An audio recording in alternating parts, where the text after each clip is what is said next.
আসসালামু আলাইকুম সুপ্রিয় দর্শক শ্রোতা, যেখান থেকে দেখছেন আশা করি সবাই ভালো আছেন। আগামীকাল মানবতা বিরোধী অপরাধের রায় ঘোষিত হবে। এই রায় ঘোষণাকে কেন্দ্র করে ঢাকায় চলছে ইতিহাসের সবচাইতে বড় যে বিচার কাজ, সেই বিচার কাজ সম্পন্ন করার জন্য শেষ মুহূর্তের প্রস্তুতি।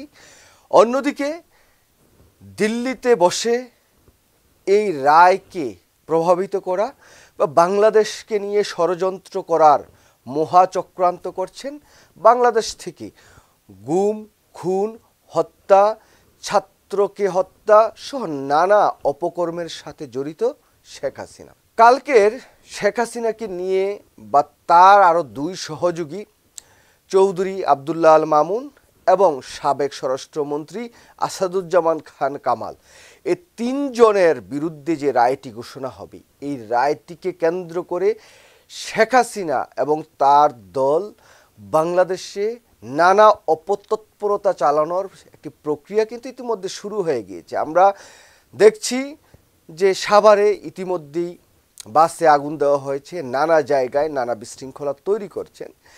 কিন্তু বাংলাদেশের এই যে আন্তর্জাতিক অপরাধ ট্রাইব্যুনাল বা মানবতা বিরোধী যে অপরাধ ট্রাইব্যুনাল, সেই ট্রাইব্যুনাল অনড় অবস্থায় আছেন এবং আগামীকালকের যে রায়টি ঘোষিত হবে, সেই রায়টি সরাসরি বাংলাদেশ টেলিভিশন প্রচার করবে। শুধু তাই নয়, ঢাকার বিভিন্ন পয়েন্টে যাতে বাংলাদেশের সাধারণ জনগণ, রিক্সা চালক, চা শ্রমিক, মজুর সবাই যাতে দেখতে পারে কি রায়টি আসে, সেটির লাইভ টেলিকাস্ট করা হবে টিভি স্ক্রিনের মাধ্যমে।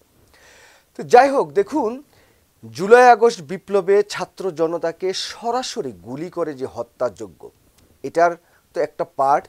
তার সাথে সাথে দেখুন, বিগত যে 14-15 বছর শেখ হাসিনা রাষ্ট্র ক্ষমতায় ছিলেন, সেই সময় গুম করে নিয়ে হত্যা করা, প্রথমে এই হত্যার পর বডি প্রডিউস করা, তারপর কিন্তু তারা আর প্রডিউস করেনি বডিগুলো, তারা কিন্তু এই যে সাগরে, সমুদ্রে, বিভিন্ন জায়গায় সেগুলো লাশগুলো ফেলে দিত। সেটার বিচার সব কিছু মিলিয়ে আন্তর্জাতিক অপরাধ ট্রাইব্যুনাল বা তারা যে চূড়ান্ত পর্যায়ে আছেন এবং তার রায়টি হবে, এই রায়টিকে কেন্দ্র করে দেখুন, যাই হোক না কেন, সেই জায়গায় কিন্তু এই যে বিচার প্রক্রিয়া, এই বিচার প্রক্রিয়াকে আপনাদের মনে রাখতে হবে যে সেটা শুধুমাত্র শেখ হাসিনার বিরুদ্ধে বা এই ব্যক্তিদের বিরুদ্ধে, কোনো দলের বিরুদ্ধে নয়। এখন প্রশ্ন হচ্ছে যে এই আন্তর্জাতিক অপরাধ ট্রাইব্যুনাল কালকে যে রায়টি দিবেন, সেই জায়গায় কী হবে? সেই জায়গায় আমরা নির্দ্বিধায় ধরে নিতে পারি যে শেখ হাসিনার ফাঁসির রায় হবে।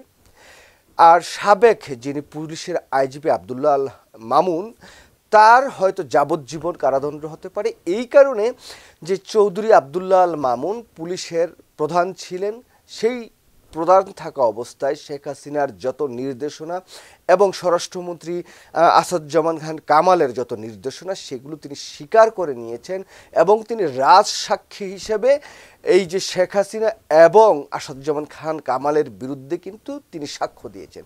যেহেতু তিনি সাক্ষ্য দিয়েছেন, সেই জন্য হয়তো রাষ্ট্র বা বিচার বিভাগ তাকে ক্ষমা করে দিয়ে তার ফাঁসি না দিয়ে যাবজ্জীবন হয়তো তাকে কারাদণ্ড দিতে পারেন। এটা আমরা স্বাভাবিকভাবেই ধরে নিতে পারি। এখন প্রশ্ন হচ্ছে, শেখ হাসিনা যেহেতু দিল্লিতে বসে আছে, দিল্লি সরকার কি রায় ঘোষণার পর শেখ হাসিনাকে বাংলাদেশে পাঠাবেন?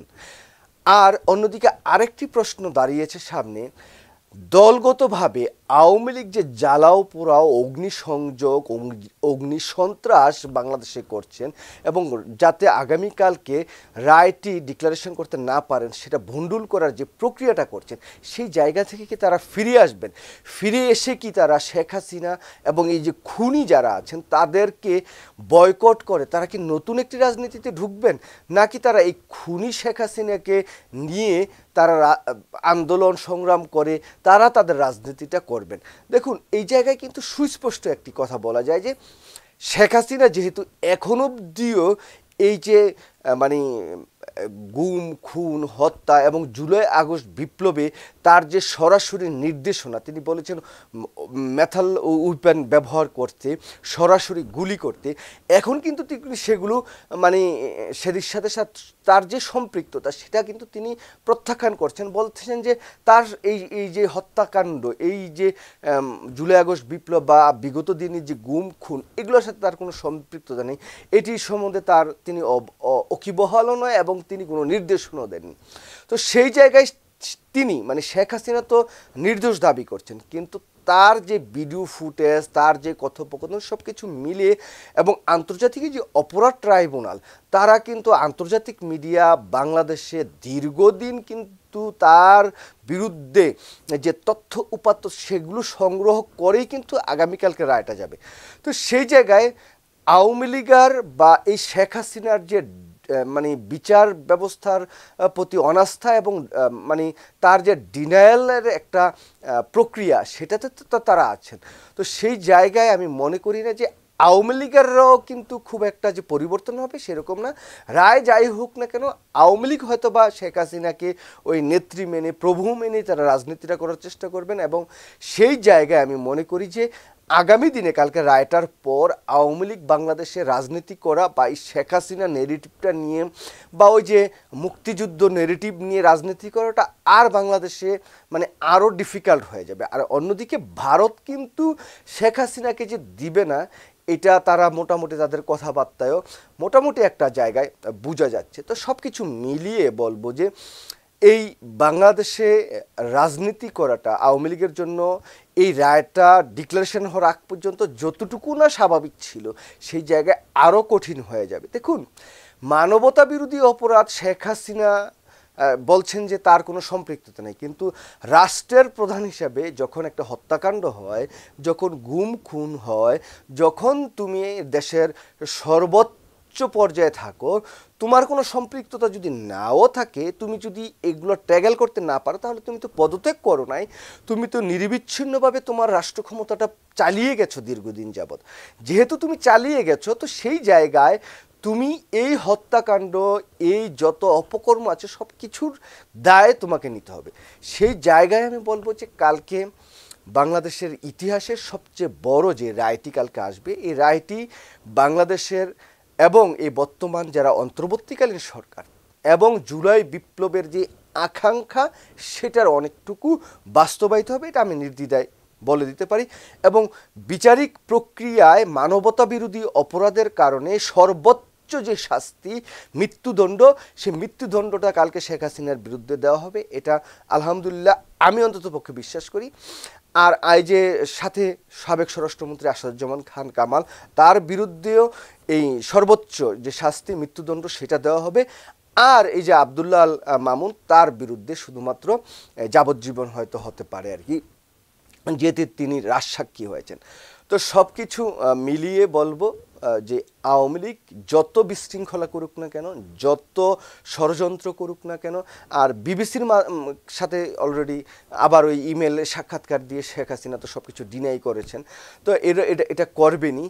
তো এই জায়গার সব কিছু শেষেও বলবো যে দিল্লি শেখ হাসিনাকে রাখবেন, বাংলাদেশের কালকে সর্বোচ্চ যে রায় বা আন্তর্জাতিক অপরাধ ট্রাইব্যুনালের যেই রায়, সেই রায়ে আমরা সর্বোচ্চটাই পাব। এবং ডক্টর মোহাম্মদ ইউনূস এই যত 14-15 মাসে তাদের যেই কার্যক্রম সেটা গুছিয়ে এনে জনগণের সামনে অন্ততপক্ষে একটি ভালো কিছু দিতে পারছেন, এবং সেটার মধ্য দিয়ে জনগণের একটি সাইডের অন্তত প্রত্যাশা কালকে পূরণ হবে। আর সেই প্রত্যাশা পূরণের মধ্য দিয়ে পতিত আওয়ামী লীগ বা শেখ হাসিনার রাজনীতি আরও পতিত হবে, এবং সেটা মানে কালকের পর থেকে হয়তো জনগণ আরও ব্যাপকভাবে আস্থা করে নিক্ষেপ করবে। এই আওয়ামী লীগারদের যে ডিনায়ালের যে প্রক্রিয়া এবং সেই জায়গা থেকে যে ক্ষমা না চাওয়া, হত্যাযোগ্যকে উল্টাভাবে বলা, সে সব কিছুরই পরিসমাপ্ত হবে কালকের আন্তর্জাতিক অপরাধ ট্রাইব্যুনালের এই রায়ের মধ্য দিয়ে। আশা করি বাংলাদেশের মানুষ কালকের এই রায়টি পেয়ে খুশি হবেন, আমরা হয়তো খুশি হব, এবং বাংলাদেশে ফেসিবাদের কবর যে রচনা অনেক আগেই হয়েছে সেটার মানে আরও মাত্রা যোগ করবে আর কি। সবাই ভালো থাকবেন, আল্লাহ হাফেজ, আসসালামু আলাইকুম।